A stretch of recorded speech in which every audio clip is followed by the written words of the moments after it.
I suspect my boyfriend has been lying about his divorce. I'm a 42-year-old woman who's been dating a 48-year-old man for 5 years. We met online, a platform I never envisioned myself using. At the time, I'd been single for several years. My sister, who had found multiple dates through this platform, convinced me to give it a try. One evening, she shared a story about a man she'd met there, whom she was quite taken with. Enticed by her tale, I decided to give it a shot. That's when I connected with Carl. We clicked immediately due to his charm and wit. After exchanging numbers, we decided to meet for coffee. During our coffee date, Carl revealed that he had recently divorced his wife of many years, with whom he shares a 25-year-old daughter. I was fine with this, especially since Carl seemed eager to move on from a relationship he described as long dead. Following a series of wonderful dates, he asked me to be his girlfriend. Elated, I accepted. Being a nurse, my job demands a lot from me, often requiring night shifts. Initially, I feared this might deter Carl, as my schedule made me largely unavailable. To my surprise, Carl was supportive. He too was swamped with work, business meetings, and spending time with his daughter. We both found that Tuesdays worked best for us. Since the beginning of our relationship, he's been consistent in visiting me every Tuesday from 11 a.m. to 3 p.m. However, he's strangely strict about this schedule, never deviating from it. Moreover, each visit includes the company of a tiny, often dirty, chihuahua. I recently discovered that this dog belongs to his ex-wife.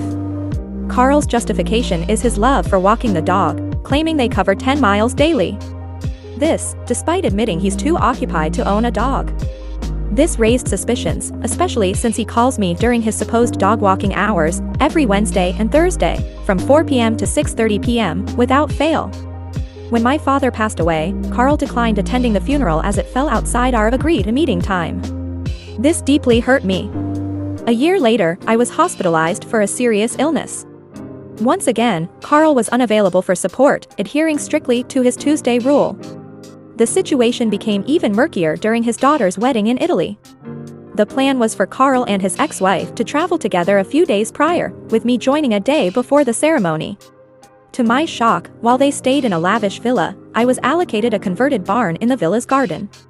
Despite never having spent a night together, he refused my request to join him in the villa, leading to my decision to skip the wedding. Furthermore, I've never seen Carl's residence and remain blocked on his social media. Our only line of communication is WhatsApp. Given these circumstances, I'm doubting Carl's initial claim about his divorce. I fear that I might be the other woman. The secrecy and continued involvement with his ex raised several red flags. They could simply be co-parenting amicably, but I'm anxious. Am I overreacting? What should I do? Edit. I appreciate everyone's insights and comments. While some doubt the veracity of my story, I assure you it's genuine. Reflecting on the situation makes me question my choices in this relationship. Love can sometimes cloud judgment. For those who provided constructive advice, thank you. I've prepared for our next Tuesday meeting and will provide an update afterwards.